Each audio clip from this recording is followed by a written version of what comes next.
Therefore, since we are surrounded by such a great cloud of witnesses, let us also lay aside every weight and sin that clings so closely.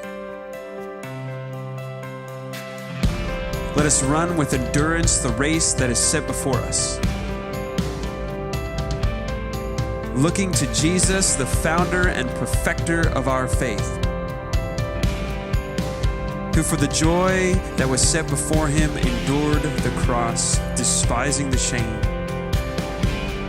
and is seated at the right hand of the throne of God. We have a great cloud of witnesses that are passing the baton to us. We have a race set before us. Let's fix our eyes on him and run the race.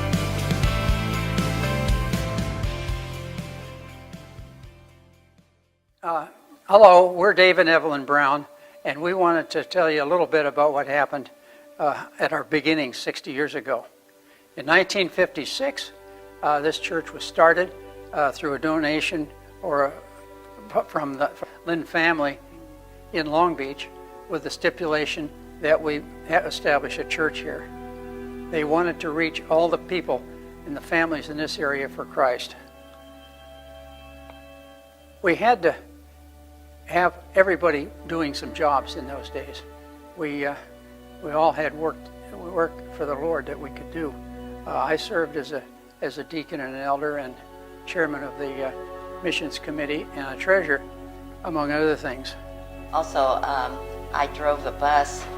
We bought a church bus, and a 1957 church bus, 37 bus. It was old and shifted and everything, and I drove it for Daily Vacation Bible School.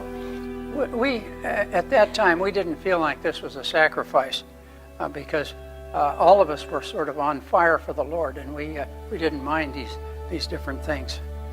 To start with, we started meeting, and our first meetings were in the farmhouse of the Lynns, and from there we went to the barn. And also we had Bible study down in the chicken coops. Now, it didn't rain too much in California here, but on the days it did rain, we had to move the pulpit sometimes because of a leaky roof. Another problem was flies. We had flies continually over here because of the nearness of the dairy farms. Also that we dressed, the women would dress real nice to go to church, high heels and everything, but we end up getting into the sand and getting our shoes full with sand, and it became a problem. Cars. The early church had problems too. Now, we had some problems, but our people were pretty committed, and they worked. You know, they had a lot of cooperation, and they managed to work through these things. Anyway, Fellowship Hall was opened in the 1950s, and that was a real joy. We had picnics under the pepper tree, and also we had a paved parking lot, so that really helped. The first phase of the main building was completed.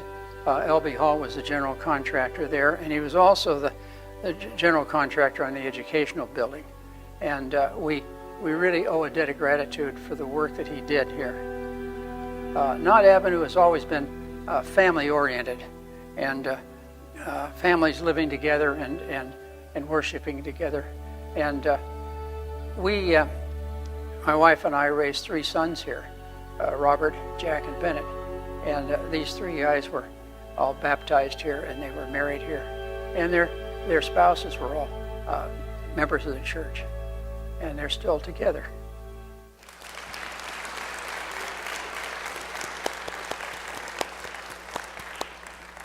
We're pleased to have Dave and Evelyn Brown and some of their family here tonight. We also have another charter member, Fran Fields. And so would Dave and Evelyn please stand? And Fran Fields, if you would also stand, and let's give them a rounding.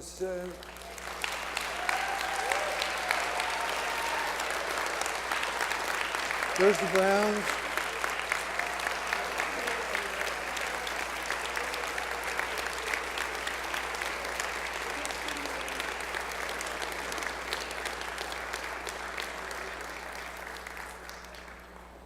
Thank you so much for being a pillar of strength to our community and helping Knott Avenue get its feet off the ground. I was slightly wet, but you know, some churches pride themselves in snooty terms like vestibule and the chapel of, we talk about the barn and the chicken coop with fondness.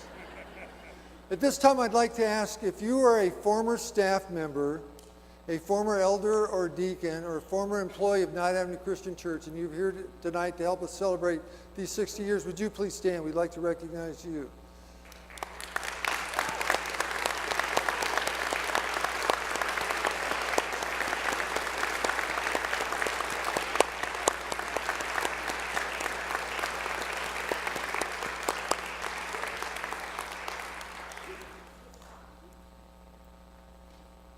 We're now going to hear from a young man. Well, it's not so much of a young man, but it was a little boy, a young boy growing up around Knott Avenue.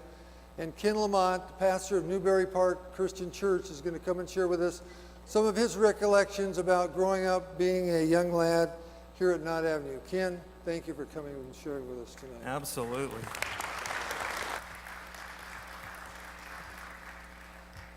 Well, it is an honor to be here, and I cannot believe how much trouble I caused when I was a kid here. But Ron, he was able to lasso me, and one of my greatest memories was Ron baptizing me, and Joe Vaughn was the first face I saw after I was baptized. You know, one of my greatest memories of this place, this really was the birthplace of my faith. And but I was just too busy to sit still. So there are always things that I was busy doing. And I remember this building when it only went that way. And one of our goals with a couple of friends of mine was always to climb to the top of this building and slide down. And right over here where they pushed the walls out, there was a kind of a patio top. You might remember the patio covering over here. Well, the dumbest thing is that the day we actually mustered up the courage to try it, a few of us started to decide to climb the building, to climb the roof. But the dumb thing was we did it during service. And so I guess our fathers heard us, and we got, I don't know how far up, and slid down and tumbled out onto the thing. And when we got over to the edge of the patio, we looked over the edge, and there was my dad and Carl Dupre and Steve Hunter and some others looking at us as if we were already dead. And I remember climbing down off of there. My dad pulled me aside and he said, hey, and Carl Dupre stepped in front. Praise the Lord for Carl. And Carl said, Dennis, but before you kill him, let me go around with him. And what Carl did was he walked me to Tasty Freeze. And he looked me in the eye and he says, Ken, if you have enough creativity to get into this kind of trouble, oh, what a pastor you'll be someday. And I have to tell you that voice rang in my ear until the day I was ordained.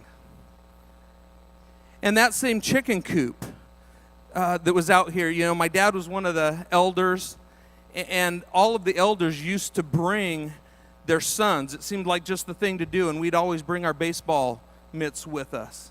And we'd be playing out at Orangeview Junior High at the time.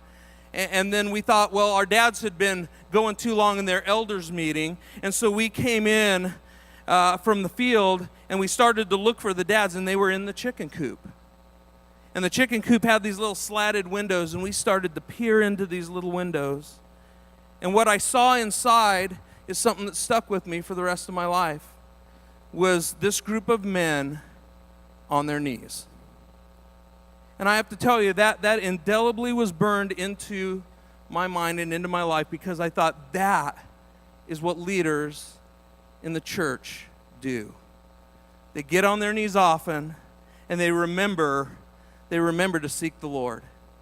And so today I'm a pastor up in the Thousand Oaks area, and this place holds incredible memories for me that really launched my faith and helped me to be able to develop into a pastor today that I am sure most of the Sunday school teachers I had never thought would happen. So thank you, Knott Avenue, for all that you have done for guys like me who weren't sure what we were going to do with all that energy, but you funneled us into God's direction and gave us a trajectory that is now reaping benefits. So thank you to Knott Avenue.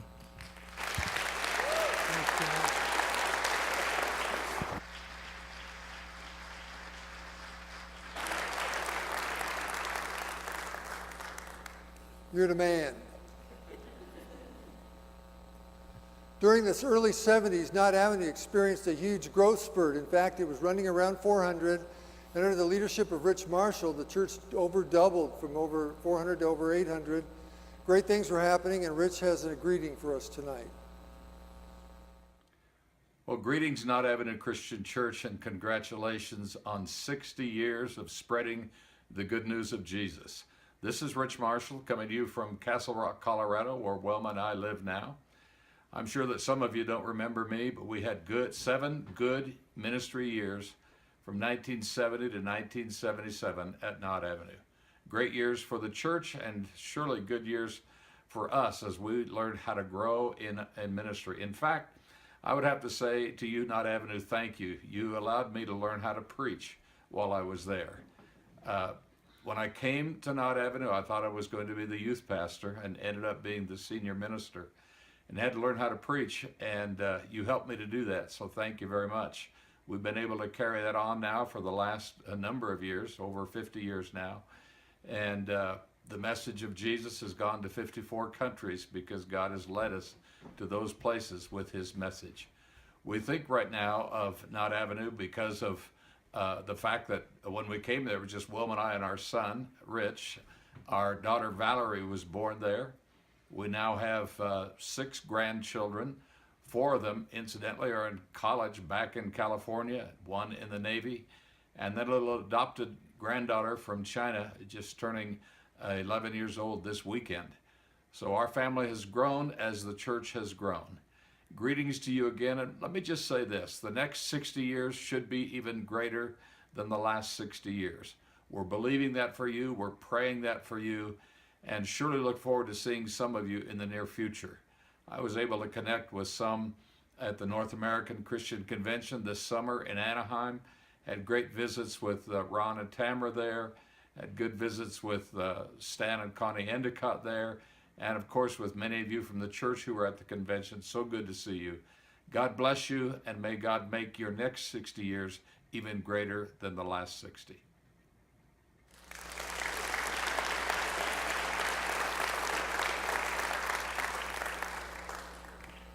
Some of you have wondered, how in the world did Knott Avenue get stuck with Ron Gallagher?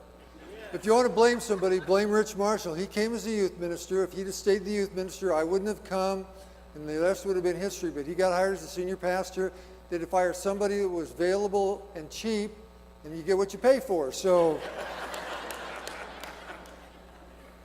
this year we celebrate an anniversary for another quality, first-rate organization on our property, Knott Avenue Christian Church Preschool. And 40 years ago this year, we finished what used to be called the Christian Education Building. And the leadership of the church had the wisdom and the vision to launch a preschool. Betty Spencer was our first director. Our second director was Betsy Slauson, and Betsy's here tonight. And Betsy, would you stand? Along with our current director, April Garcia. Would April and Betsy please stand?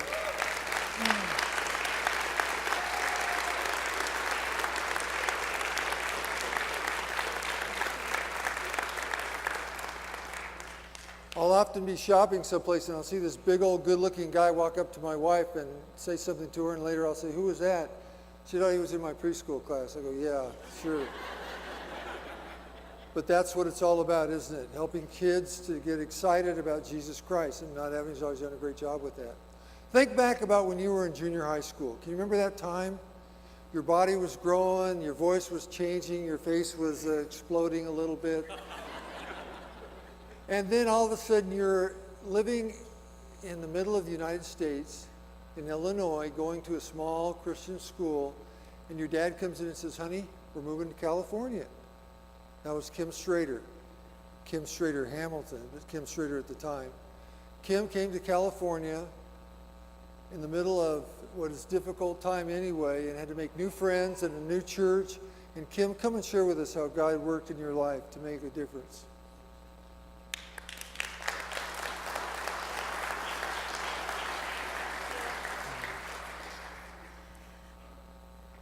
Well, one of the things that made a big difference was one of the first people I met was Ron. The first plane ride I ever took in my life was to come out here with Mom and Dad when they said we're thinking about moving, and they brought me along, and we had this nice little meal over in the fellowship hall, and Ron put his arm around me and he said, if you move to California, you probably should not wear polyester anymore.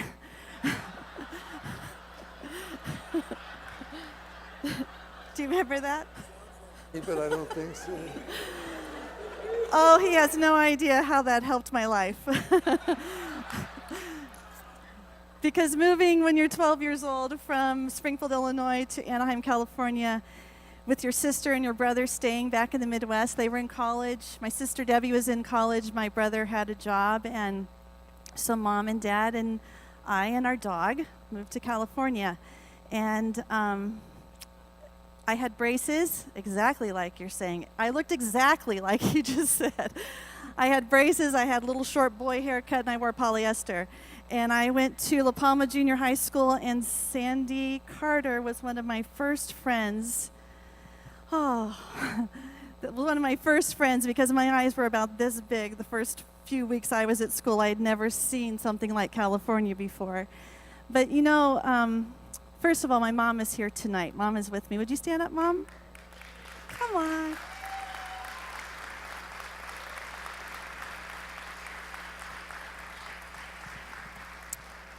Mom and Dad like to build things. Every house we ever lived in, they gutted the whole thing and they started from scratch and created a home that we loved and we enjoyed the whole time we lived there. And when Dad said we were moving to California, it was the same thing. He wanted to build something. He wanted to have an adventure. He wanted to try something new, so off we came. And you know, the thing that held me together, that held me solidly with the Lord, was Knott Avenue. My family was here. The youth group at the time was led by Mike Fields, who was an amazing youth pastor. My youth sponsors were the Dupreys and the Slossons. You can't get much better than that.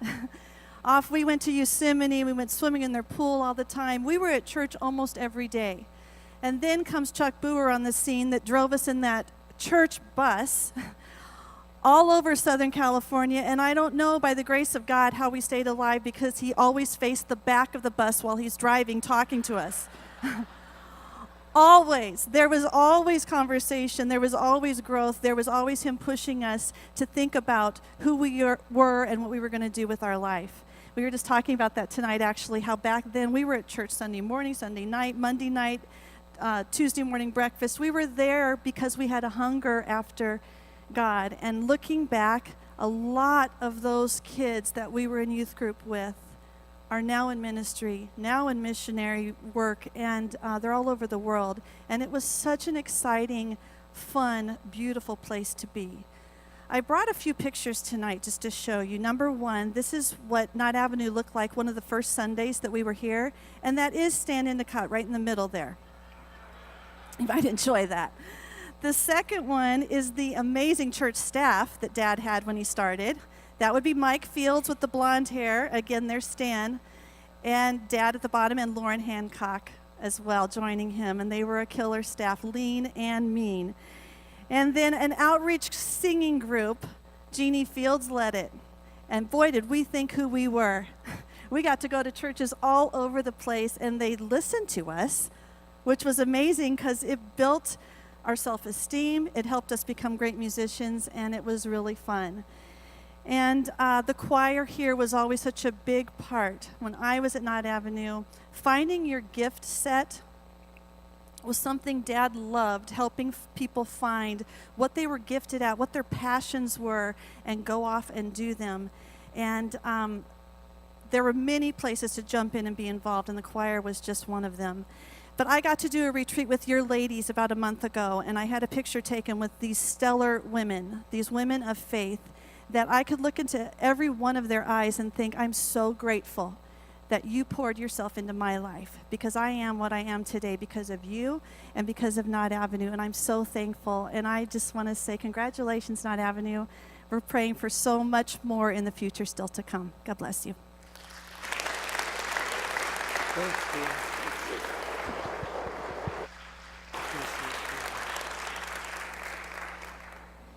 Kim's dad was the appropriate, always doing the right thing type pastor, unlike many of his staff.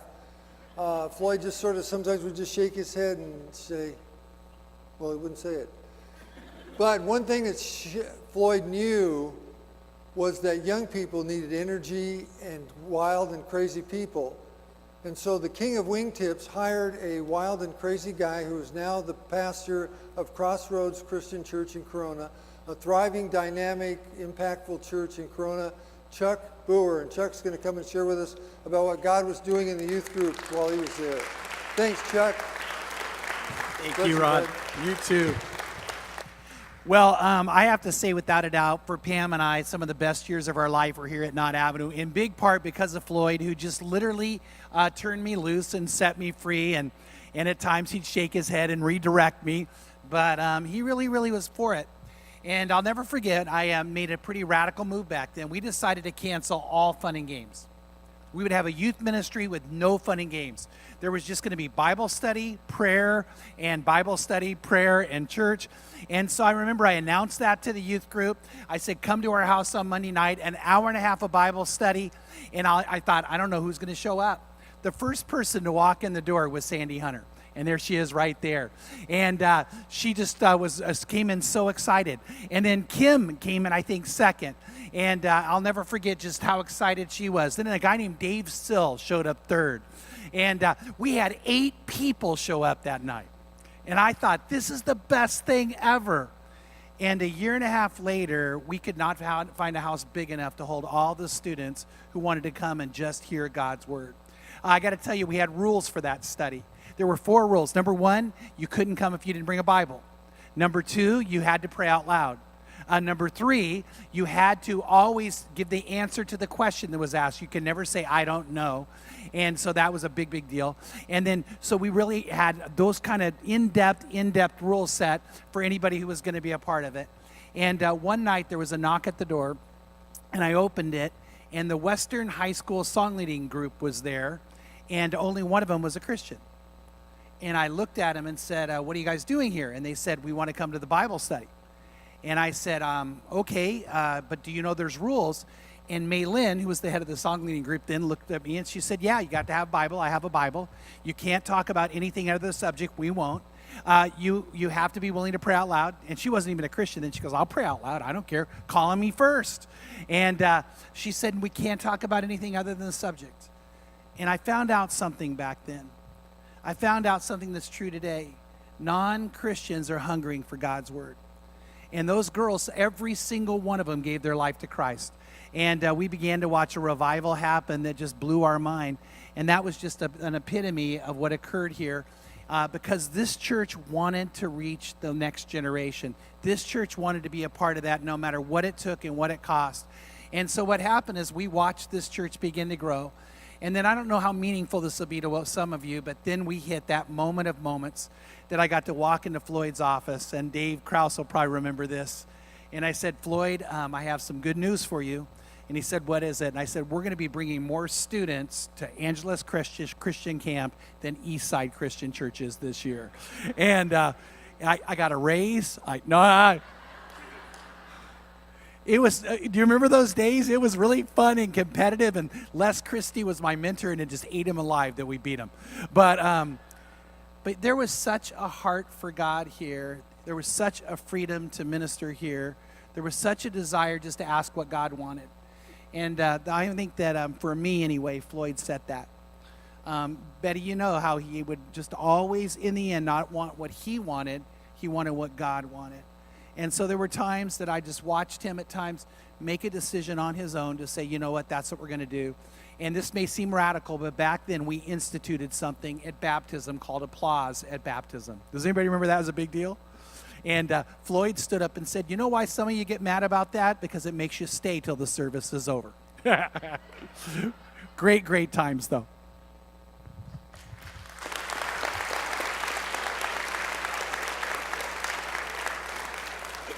Chuck, thank you so much for being here and sharing with us, and we appreciate that.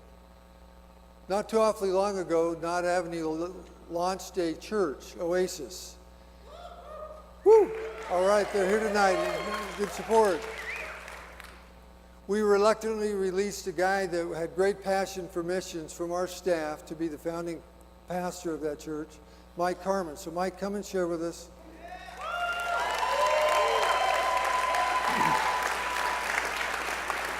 Thank you, buddy.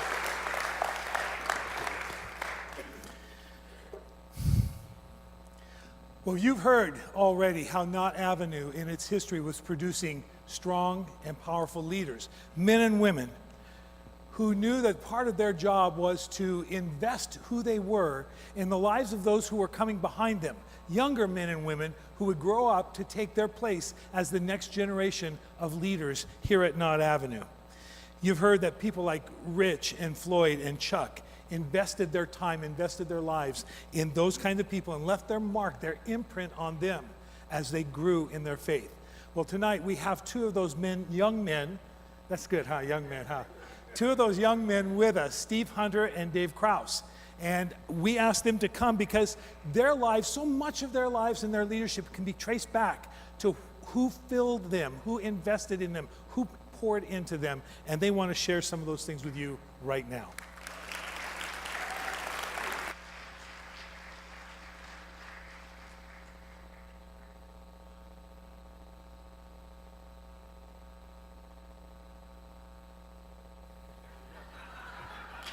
Well, neither do we, because we're dressed as visitors where everybody else is dressed up, you know.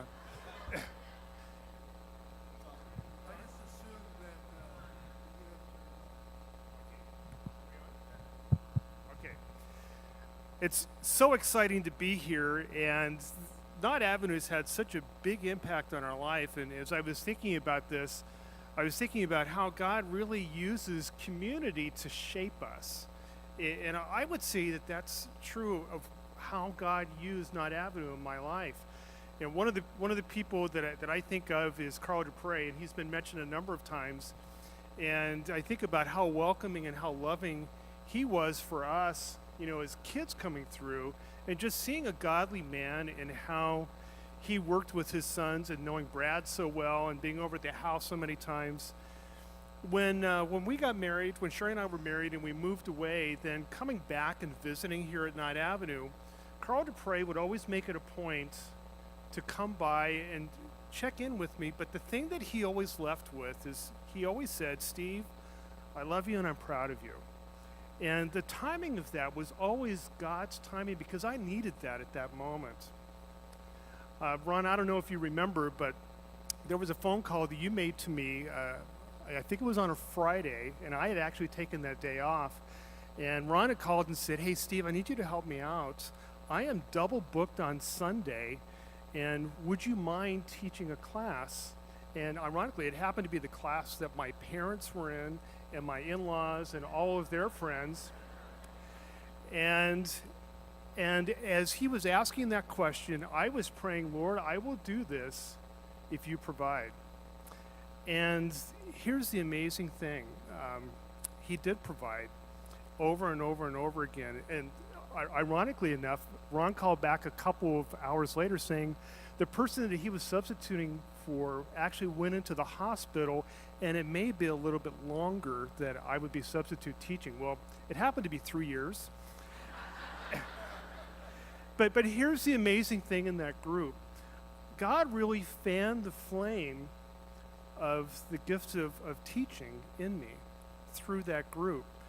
They were very patient with me and very loving, and laughed at my jokes, which probably weren't very funny at all. But here's the thing, that I really learned how to teach, very much like what Rich was talking about with preaching. I learned how to do that in that class.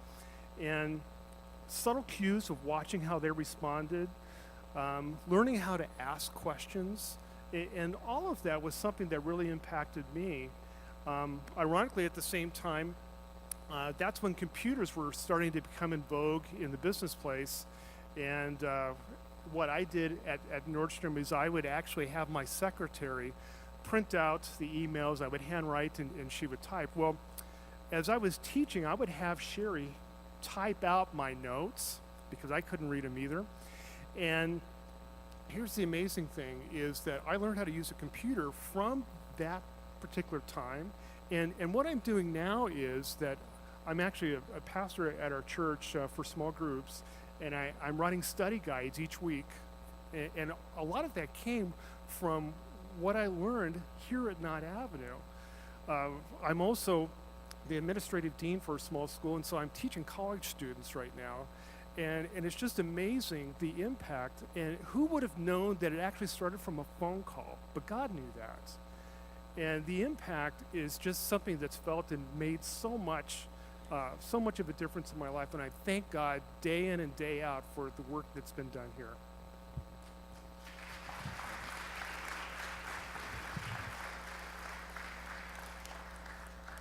Well, I am so excited to be here. Every time I am here, I love this church. I love being here. I can't tell you enough. I came to Knott Avenue Christian Church, and I was in college. I was a college guy, and I actually went to church when I was younger, but I went to the Catholic church. So one day, a guy named Dave Verdesia, my best friend at the time, invited me to this church. He said, hey, we have church on Sunday morning. I go, I can't come Sunday morning. He goes, well, we have church in the afternoon. I go, I can't come in the afternoon. Well, we have church at night, too. And I go, whoa, you guys, man, you guys do church a lot, you know? So anyway, I came on a Sunday night. I remember I sat right over here before the expansion, you know, so I was sitting right over there. And I was this Catholic guy, and I was blown away because there was, you know, long pews and stuff like that. And I remember people got up who didn't have robes, and they just started talking and doing stuff. And I thought, wow, that's kind of weird, you know? And people were talking back and forth. And it was the best experience of my life. And so much of who I am as a person has to do because of this church and the people who invested in me. I love the church so much that I came in as a college guy, and I heard this pastor who had this gravelly voice and wore wingtips all the time, you know, and he didn't say naked, he said naked, and I couldn't figure out why, you know, he's just weird stuff. And I always wanted to clear my voice for him, you know, but so one day he gave an invitation, I came forward and I got baptized. I got baptized right over there, and it was the greatest thing.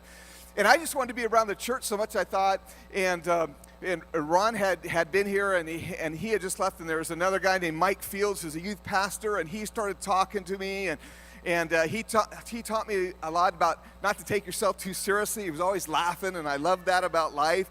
But I decided, you know, I was a football coach and wanted to teach, and I said, instead of doing that, I'd like to be involved in ministry in some way. And I said, I'll do anything to be around ministry. So I was talking to Floyd, and I said, is there anything I could do? How can I be around more? And he said, well, you know, we have a position as janitor that's open. And I go, I'll take it. So I became the janitor here. It was awesome. Two things I hate still today is glitter and popcorn. I just hate it. Hate it. So to all children's ministers, don't ever use glitter and popcorn for the sake of the janitor. But I loved it here. It's where I was called to ministry here at Knott Avenue Christian Church. One day I was here, and all of a sudden I was sitting over here again, and all of a sudden this girl walked down the aisle, and I go, oh, whoa! And it ended up being this girl who ended up being my wife. And I remember I saw her, and I go, oh my gosh! I didn't remember anything the rest of the day that was talked about. But we got married here. And then not only did we get married here, our oldest daughter, Amy, got married here. This church is so special to us. But I've got to say this, the most important thing is that this church is not about the CE building, the pepper tree, you know, the building it out, and the fellowship hall, and all the things that I look at are so special. This church is special because of the people. The people who invested in me, from Ron Gallagher to Mike Fields, to Carl Dupre, to Randy Mayer, to Bob Moore, to elders and staff like that. I remember Gary Olsby teaching all the time about the Bible. It made such an impression upon us that they would, and not only did they teach, but they just lived their lives in a way that I understood as a Christian man the way I was supposed to live. And then there was this guy who, with that gravelly voice and those wingtips, who did nothing but preach the gospel. And if I had anything to say to you and to Knott Avenue is recognize that success is not about the building. It's not how many buildings you have or how big you get. It's nothing like that. It's that you are called to be God's people, to reach out to other people and be an influence to other people for the kingdom of God. That's what Knott Avenue did for me. It's not the place, it's the people. And I just pray that will continue for another 60 years. Thank you, brother.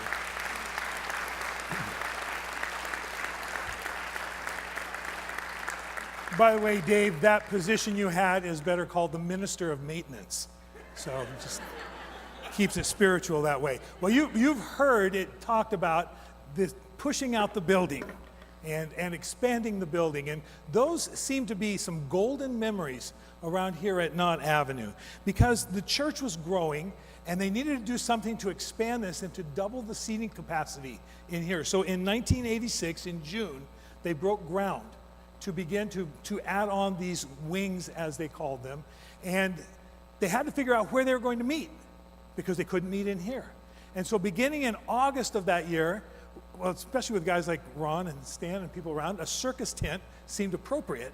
And so they got hold of a circus tent and they put it in the parking lot and they began to meet there. They did life there. People met there on Sundays. Weddings were done there, all kinds of stuff. Now, the church had anticipated being back in here for Christmas. They made it back in here in May of the next year. But I can tell you this, the story, because that's long before I got here, but the stories I've heard make it sound like it was 9 years in here, not 9 months. I mean, in that tent, and it was all good. Stan Endicott was the music minister during that time. Stan actually spent over 25 years here at Knott Avenue, and I know he has a ton of juicy stories, especially about Ron, but we asked him specifically to talk about those tent times during that. So Stan, would you please come?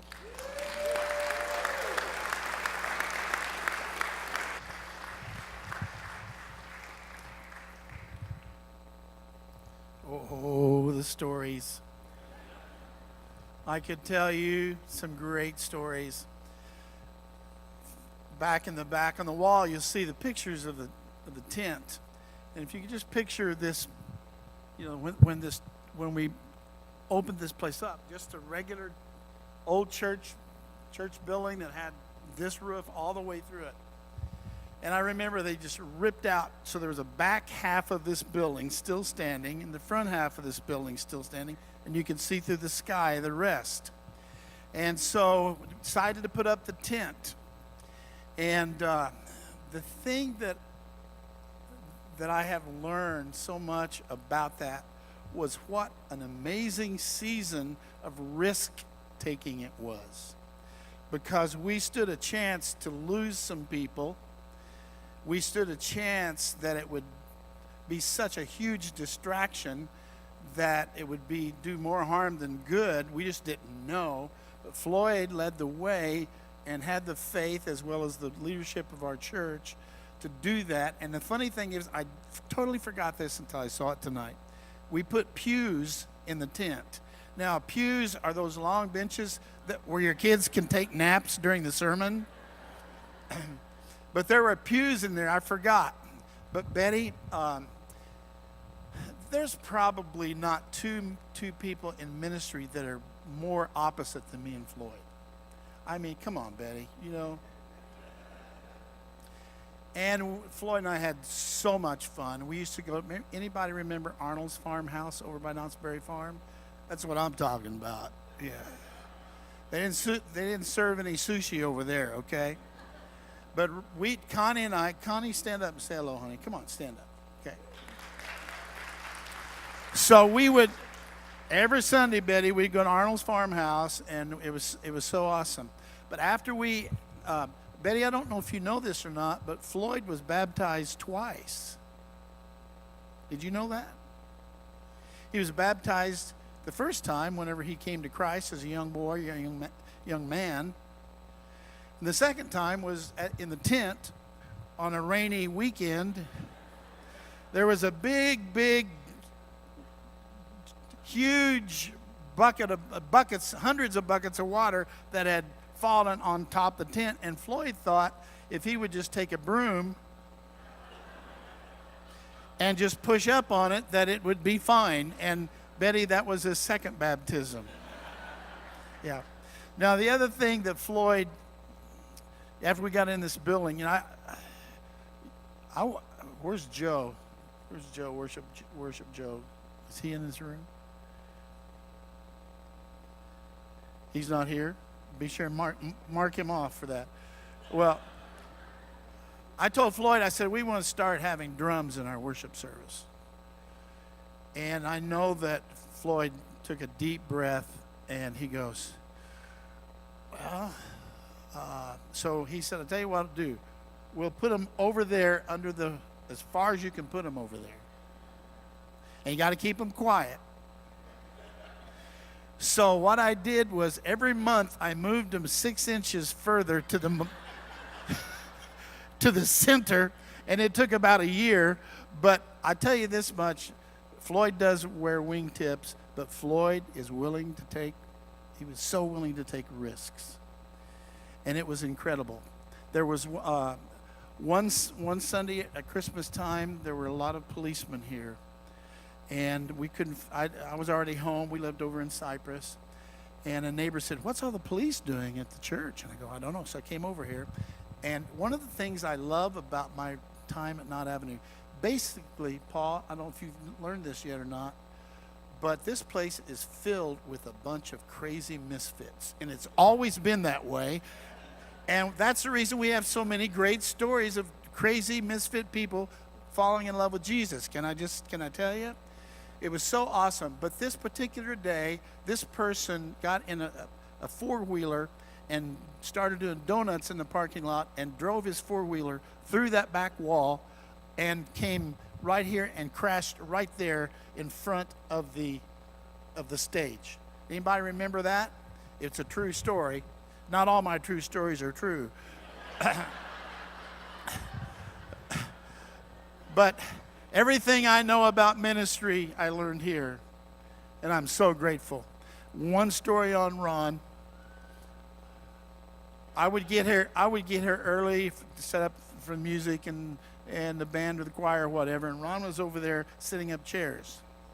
And now Ron will not admit this. I'm just telling you, but it's true.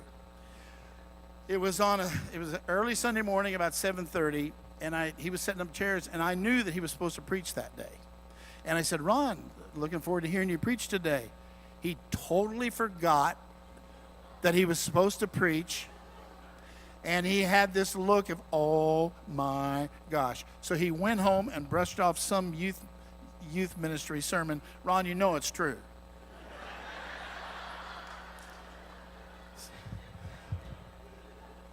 But Joe Vaughn, where's Joe Vaughn? Joe, how many times have we had milkshakes over at Troy's, you know? I'm telling you, the people, the leadership of this place. And now, Paul, dude, it's your turn to do this. What an awesome opportunity for you. I love this place so much. Every square foot of this place, I have an amazing, fun memory. Our 3 kids all love God, and they all love the local church because of their experience here. I'm so blessed to be back tonight. Thanks. Thank you.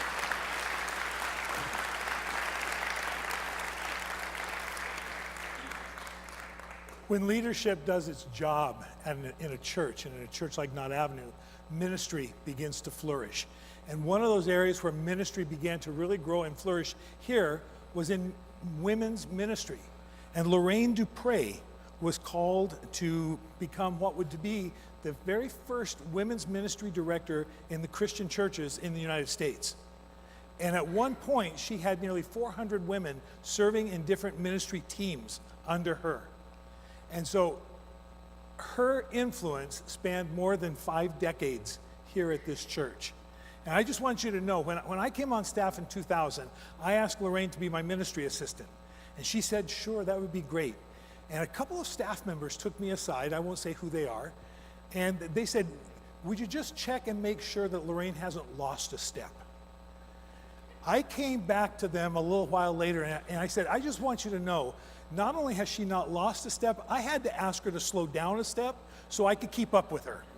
And so, Lorraine Dupre, would you please come and talk to us about women's ministry?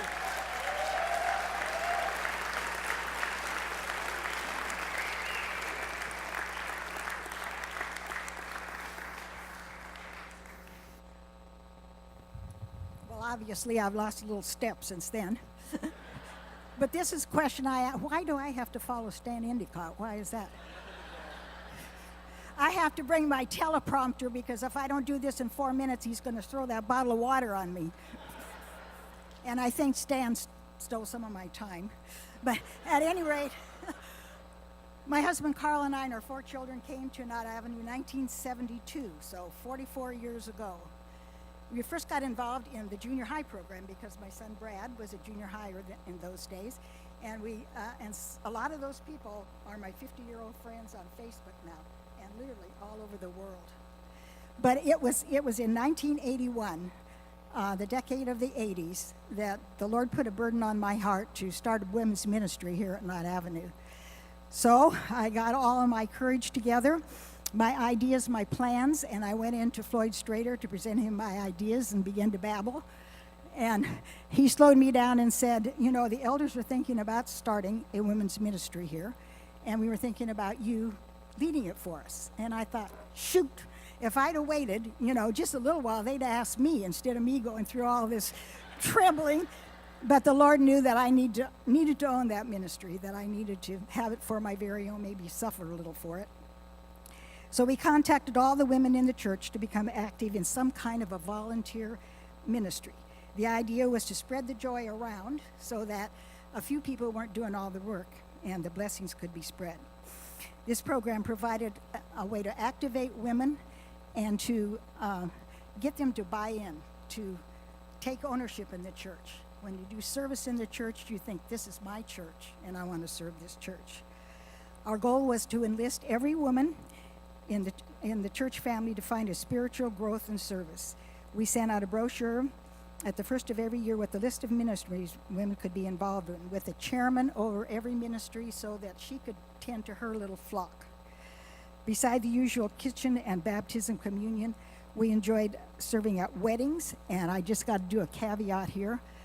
I did a wedding for Dave Krause, and Danny was back in the bride's room getting ready. He wanted to see the bride before the wedding, and so we took him back there, and he says, oh my gosh, I'm marrying Barbie. I don't know if you still remember that, but I do. So it's at these things such as weddings and funerals that we would run into unchurched people. People had no church home, that, you know, they're here for a new mom's luncheon, or maybe they're here for a funeral. So we were able to witness for Christ, and many, many of these women came back to join the church here and to get involved.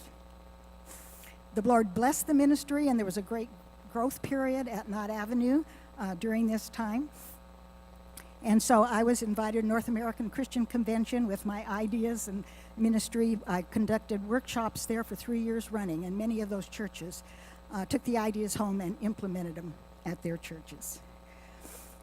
KACC is very near and dear to me. I spent 4 decades of my life here. All 4 of my children were married in this sanctuary. My son Brad was ordained to the ministry right here somewhere. My husband Carl's funeral was in this room. And at this age and stage of my life, I recently placed my membership at Eastside Christian Church, which is only 5 minutes away from me.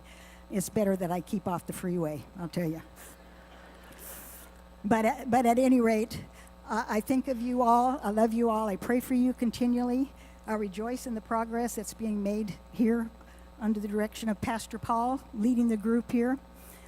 And I just encourage you to keep up the good work that God started here 60 years ago. 60 years ago, long time. Thank you so much.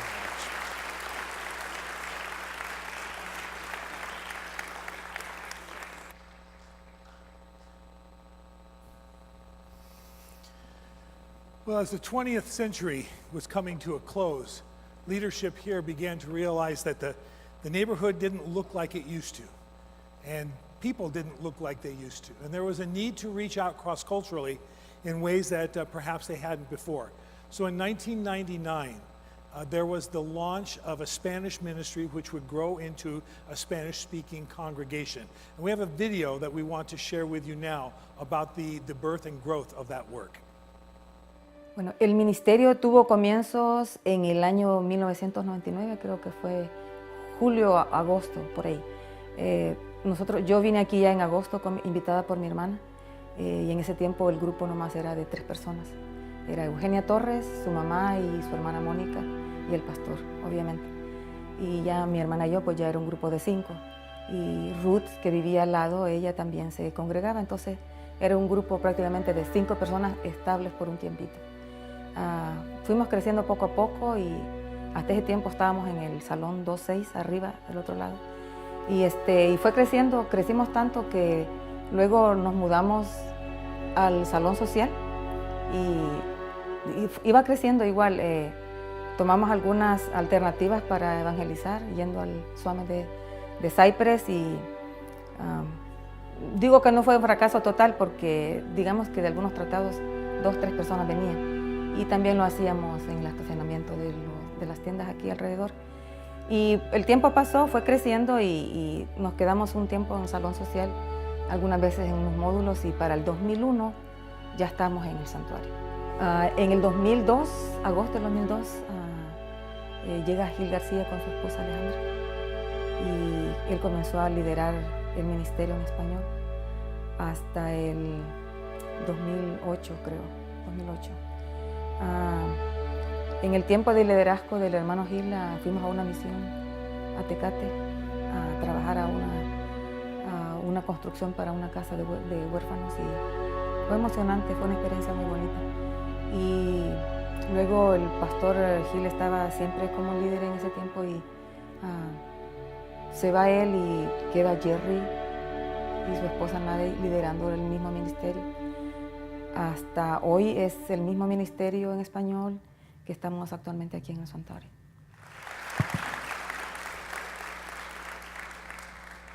But the impact of ministry would not be confined to Knott Avenue itself or even its immediate neighborhoods, but we begin to fan out and move out into all the world. Some of the adults that were here, younger and older, were sensing God's call to literally go into all the world and to make disciples. Global ministries became a greater focus in the life of the church, and it was exemplified by couples like Jeff and Christy Wilkie. Jeff and Christy were products of this church, and they learned that God had expectations of them that could ultimately take them to the farthest reaches of our globe.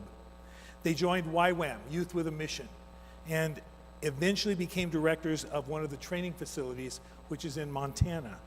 Jeff and Christy wanted to share a word with you via video about their thankfulness to Knott Avenue for all that they gave to them.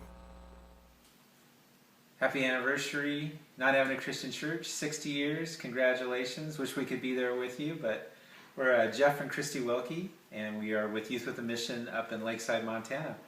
And we just want to say thank you for how Knott Avenue has greatly impacted our lives. There's been so many ways through the years, and we're so grateful for how you guys have invested in us. And one of the ways I can think of is my family moved to Knott Ave in 1972, so ever since I could barely walk, I've been a part of that church, been a part of that fellowship, and been invested in by so many Sunday school teachers and in youth group by Derek Lauer especially. He just really took time to invest in me, and then later by Ron Gallagher, he really poured into us. Yeah, thanks Ron for how you have personally invested in us and impacted our lives. We're so grateful for how you've helped us understand our call to missions. And another big area for me was that Knott Avenue was really instrumental in encouraging me to be further equipped in ministry and attend Pacific Christian College. So Knott Avenue was a big part in supporting my studies there and helping me get equipped for ministry and into missions eventually. Thanks also for just supporting us in every phase of life. I think from salvation, I was baptized at Knott Avenue Christian Church November 28th, 1984, and Christy was baptized there when she was younger, and just being called into missions, equipped. We were married at Knott Avenue Christian Church April 10th, 1992, and launched into missions and encouraged and supported and just incredibly blessed as a family. So we just really want to thank you so much for how you guys have impacted our lives and made it possible for us to impact the lives of so many more. We've had thousands come through that we've helped train and disciple, not only here in Montana, but also throughout the nations that we've gone to. So thank you so much for your investment in us. 60 years, that's quite an accomplishment. And for us, we are proud to be a part of the heritage of Knott Avenue Christian Church. Congratulations. Thank you.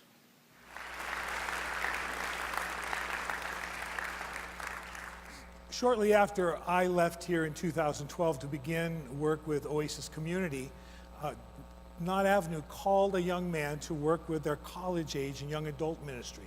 Now, Paul, what you didn't know was the church already had a history of elevating and moving guys from youth ministries into senior ministry positions. And so it worked once, so they figured, let's do it again. So Paul is going to come now as our senior pastor here, and he is going to talk about the next phase of life as I pass him that baton.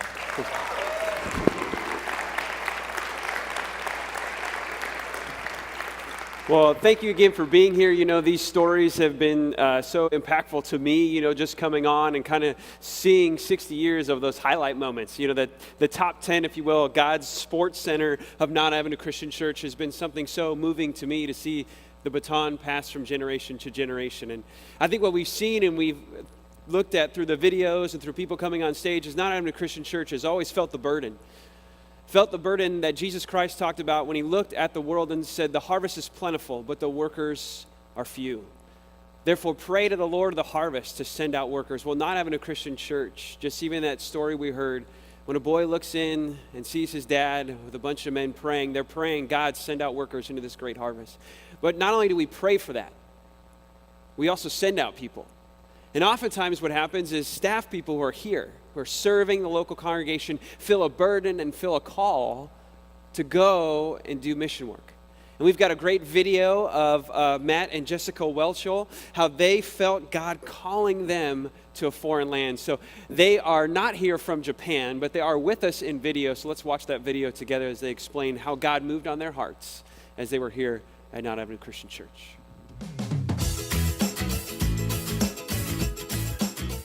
Hello, Knott Avenue Christian Church. Greetings from Osaka, Japan, and happy anniversary. Yay! It was 2011. At that time, I had been the worship pastor at Knott Avenue Christian Church for 5 years. And Knott Avenue offered a perspectives course. And that was a class that really taught about God's plan for reconciliation and redemption from the Old Testament until today. And it showed how we could be a part of that incredible story. Matt took this class and he quickly learned how God has been moving globally, how the global church has responded, and what the greatest needs in evangelism are today. It was through that class that we first learned that Japan was, at that time, the largest unreached people group in the world.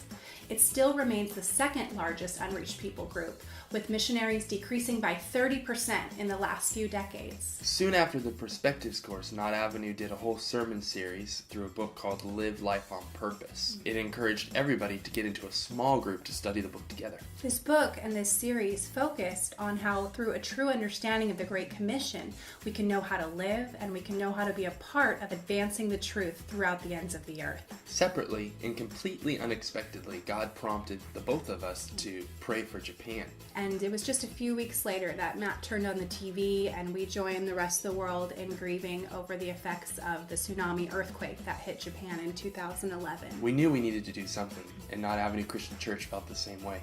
We took up a special offering of thousands of dollars to send to a church called Mustard Seed Christian Church in Osaka, Japan. They're taking weekly trips to the disaster area to bring food, Bibles, and offer prayer to the victims of the disaster. Knott Avenue also took 2 short-term mission trips to Japan to help local churches with their outreach and ministry opportunities here. And it was through those trips that it became very clear that here in Japan the harvest is plentiful, but the workers are few. Both of us felt confirmation from the Lord that He wanted us to serve full-time in Japan, but both of us also knew that our spouse, the other person, would never go for it because it's crazy, right? But that verse I just mentioned earlier goes on to say, ask the Lord of the harvest, therefore, to send workers into his harvest field. So that's exactly what we did. We prayed that God would send workers, never anticipating that God's answer to that prayer would be, you go. We had great jobs in California, a lovely house, friends and family nearby. So why would we give all that up to go be missionaries in Japan? Really, because nothing is better than being smack in the middle of the will of God. Maybe God is calling you to sell everything and move across the world. Maybe He isn't. But one of the things that can't be denied is that God is calling us all to do something that will forward the mission of His kingdom in the world. Let's answer the call, because it's glorifying to God and it's the only thing that we can do to be able to satisfy our souls. Move from being a passive churchgoer to an active mission follower. One of the main benefits of being a part of a local church is that it prepares us on Sunday to go out the rest of the week and share the truth that we know. Knott Avenue Christian Church is our home church. It's our sending church. You have been along every step of the way, supporting us financially, spiritually, and emotionally. Through Knott Avenue, we've been able to serve in Osaka, Japan for 3 years now. And in that time, we've seen dozens of Japanese people be reconciled to Christ. We've seen our church double in size. We've been a part of helping another church plant start out of mustard seed in the city of Kobe as well. Thank you, Knott Avenue Christian Church, the church body, the ruggedly handsome pastoral staff and eldership. You love us well so that we can love others well. Happy anniversary! We're celebrating with you.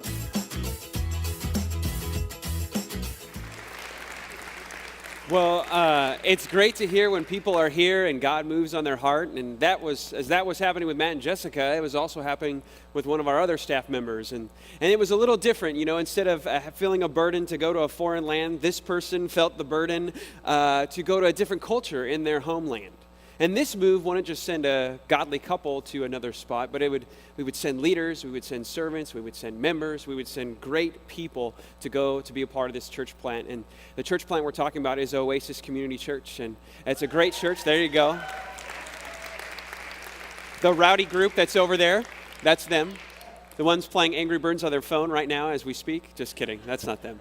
No, but Mike is going to come up. He's going to share how God really moved on his heart during a similar time right now when Matt and Jessica shared of how when God moved on him to reach the Muslim culture right here in our local area. So Mike, would you come back up again and share with us a little bit?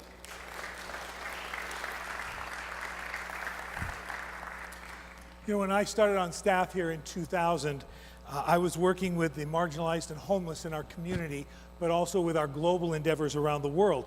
But by the end of the decade, some of us had discovered a very place that was very different, yet very near to us. And that was Little Arabia, which is less than 4 miles from here, mostly along Brookhurst Street between Ball Road and La Palma. And that place has lots of restaurants and stores and hookah lounges and all those kind of good things. And we started spending time there in the restaurants. And because some of us were designed for restaurant evangelism. We were made that way. And we began to get to know some of the owners and talk to them about Jesus and realized that many of them had not really ever talked to somebody about who Jesus is from a biblical perspective. And they had lived here 15, 20, 25 years. So we realized quickly that wasn't their fault. That's our fault. And the more time we spent there getting to know people, the more burdened I became. And so we began to pray, God, what's the craziest way we could reach out and do something of significance in that area? And then God gave me this verse, one that you all know very well. But he gave it to me in the Message version. That is a paraphrase. John 1:14. And in the Message it says this, "And the Word became flesh and blood and moved into the neighborhood." Well, that was the answer. You're supposed to move into the neighborhood. Now, it's not like I didn't know that. I'm just not sure I wanted to do that. But that was the answer. And we knew that that's what we needed to do, to become good news so that we could share good news. Well, after a lot of prayer and confirmation with my wife, Liz, because this would be the second time we did something kind of off our charts, I went to Shane Womack, who was our senior pastor at the time. And I thought it would probably take a couple of sit-downs to convince him, but I knew Shane really was, evangelism is important, church planting is important, and it took 10 minutes. And he said, let's do this. And we went over there and we drove around and we inspected things. We went to one of the mosques and we talked with people. And then he said, I want you to go talk with each of the elders individually and see what they say. Well, to be honest with you, I fully expected our elders to be enthused, but that there would be a lot of yes buts in the response. But you know what? There wasn't one. Each elder I spoke with was more excited than the previous one. And by the end of that time, we knew what we needed to do. And so in February of 2012, we preached, talked about it, began to invite people to informational meetings, and ended up with a group initially of about 60 that met in here every Monday night. At least we started in here. And we began to talk about what it meant, what it would mean to be a church in that area of our city. And then, as we incubated that new church, we began to grow together and become closer with each other. On October 14th, 2012, we launched that church with about 40 core workers who committed themselves to be with us for 1 year. Most from Knott, some from other places. Well, 4 years later, fewer than 20 of those original 40 are still with us. But we're averaging between 80 and 110 people on any given Sunday. This church invested its leaders, its members, and its finances for us. And I just want you to know, because I don't know that we've ever talked about it, but that in the course of 2 years and 3 months, you graced us with a total of about $145,000. That's what it cost to plant this church. That's a lot of money, but I want you to know that I'm with a church planting group that's working up in LA, and every church plant that they put together, they invest between $300,000 and $350,000. So you guys figured out a model that works very, very well. Since the beginning of 2014, we have been self-supporting, and God continues to bless the giving, the leadership, and the outreach of the church. We've learned so much about being a church in our 4 years together. We've seen one young Muslim man give his life to Jesus and be baptized. And he was with us for a while, and then he dropped off the radar. But I can tell you, we have multiple and so many contact points, relationships, talking opportunities with Muslims in the communities. And so many of our people are out there trying to connect, trying to make friends, and make a difference in the lives of people there. Listen, this ministry is a challenge. We live in a culture that wants microwave experiences. We happen to choose a crock pot work. And so pray for us. Pray for us in this. Pray for courage and expanded opportunities to share the truth. Pray for open hearts and open minds. Pray for relationships to be built so that we can share the gospel in a very organic and natural way.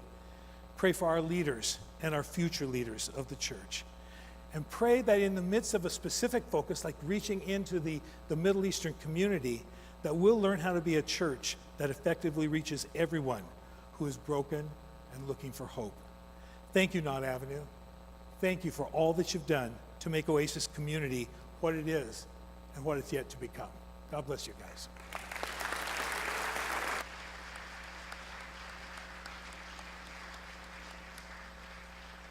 Thanks, Mike. Well, this calling isn't unique.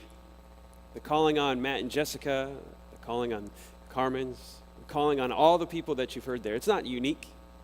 This calling is shared for all of us. You know, the passage at the very beginning video was Hebrews 12, and it said, let's run the race that's set before us. Let's run with endurance. Let's throw off the sins that so easily entangle us. Let's fix our eyes on Jesus, the author and perfecter of our faith. But right before that, and oftentimes I think this is what we miss in that passage, it says, because we are surrounded by such a great cloud of witnesses. See, it puts the past before it puts the future. Because really what this is, it's a baton. It's a race that we run, and we don't just start and nobody was before us. There was somebody before us, running hard, falling down, getting up, striving, sweating, and they passed the baton to us. What the writer of Hebrews is doing there is he's pulling the readers back to Hebrews chapter 11.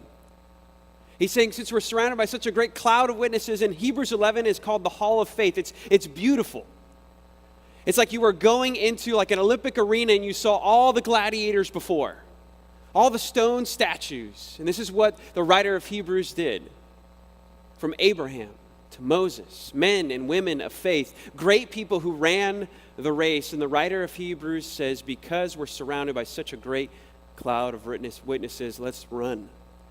Let's grab the baton, let's reach back, let's look forward, and let's press on to honor the past. Well, you know what we just saw tonight? We saw Knott Avenue Christian Church's Hebrews 11. We saw the Hall of Faith, if you will.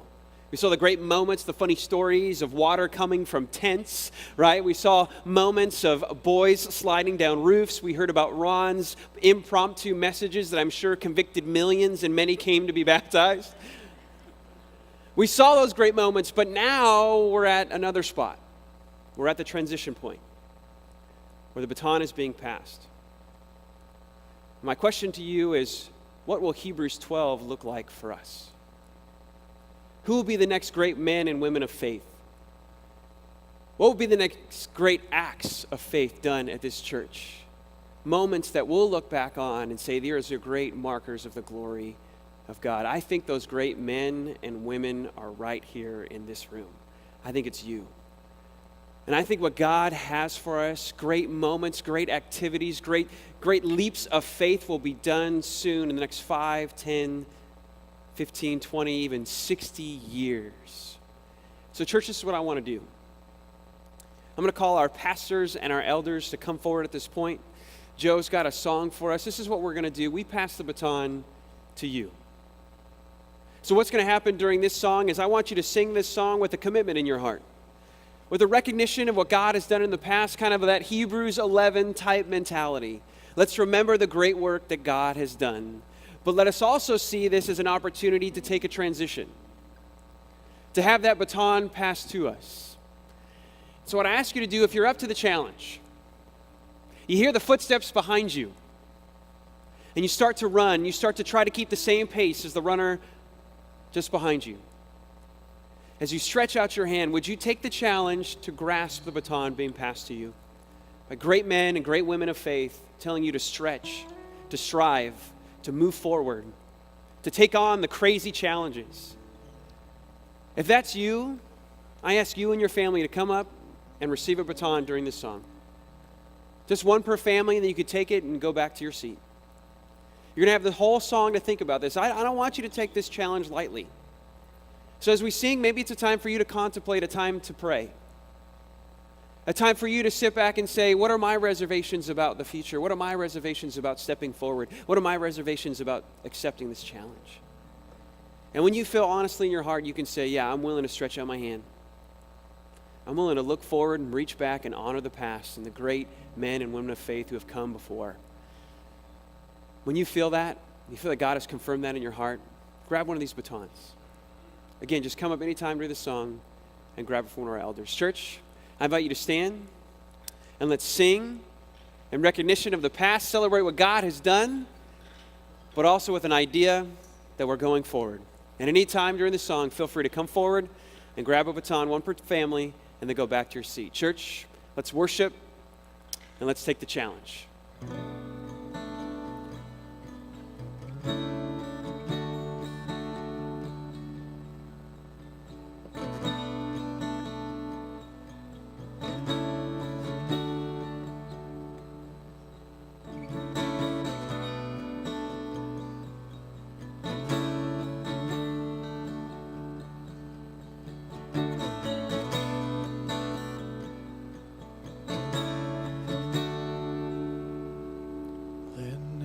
The weak say I have strength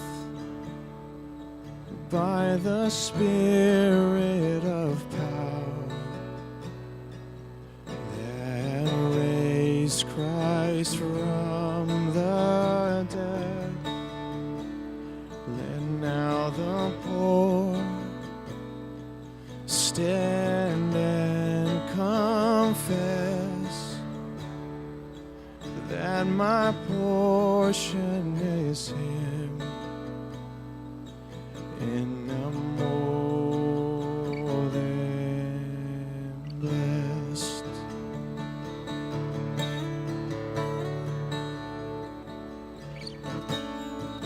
Let now our hearts burn with a flame, a fire consuming all for your Son's holy name. And with the heavens we declare, you are King, Lord. We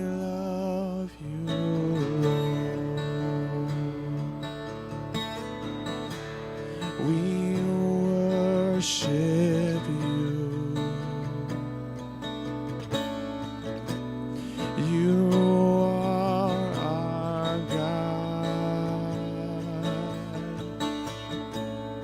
You alone are good.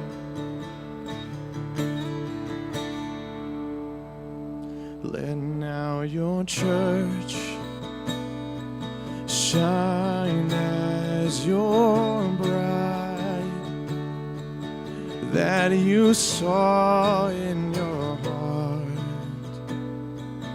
as you offered up your life. Let now the lost be welcomed home by the saved and redeemed, those adopted as your own. We are your own, Jesus. Let now our hearts burn with a flame, a fire consuming all for your Son's holy name. And with the heavens we declare, you are our King. You alone, Jesus. We love you, Lord. We worship you. You are our God. You alone are good. You asked your Son to carry this, the heavy cross, my weight of sin. So I love you, Lord. I worship you.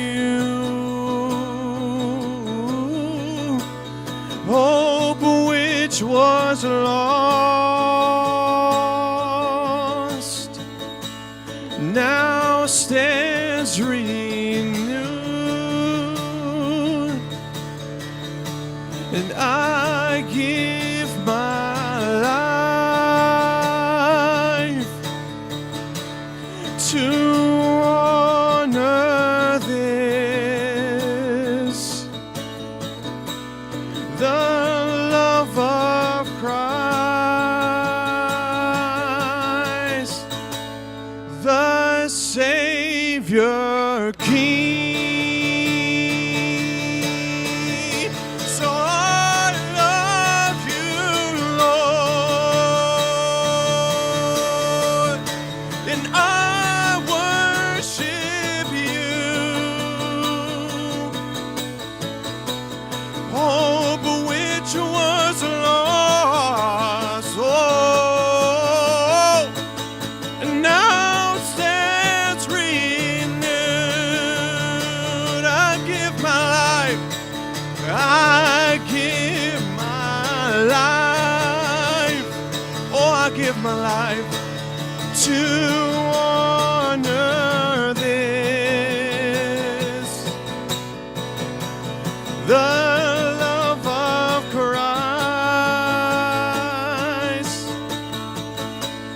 the Savior King.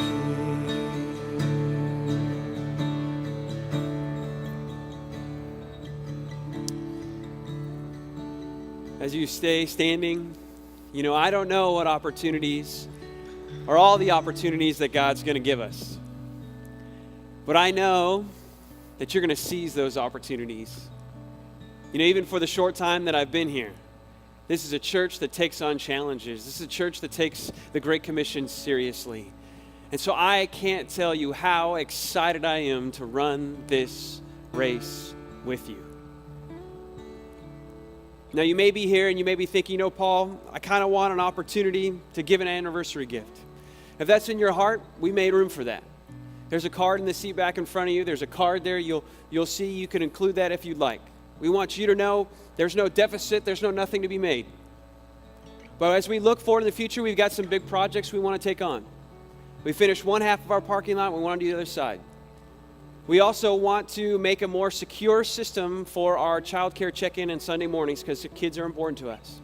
So I want you to know if you give any gift, you put in that envelope, put in the offering boxes that are out, the blue or black boxes with the blue sign there. If you want to give that, 100% of the funds that you give tonight as an anniversary gift will go to the parking lot and to purchasing and the execution of a secure system for our child care Sunday morning programming. Now, again, 2016, I can't tell you how excited I am. It's going to be a good year. It's going to be a great year because I believe the God who's given us 60 is the God who's going to give us 60 more. Now, if you've been here on a Sunday morning, we like to end our service off in the same way. And that's with the blessing for the road. It's fun to be together. It's fun to share stories. It's fun to worship. Fun to be challenged. Fun to take a wooden stick that you can bludgeon somebody with when you leave church. Please don't, yes. But the hard part is to go out. Right? It's to live in our culture as it slips away from the things centered on Christ and to obey. So we want to give you a blessing for the road as you go. We're going to do a little different. Your hand's not going to be empty this time. But if you want to participate in this blessing, would you extend your baton towards me as I extend my baton towards you?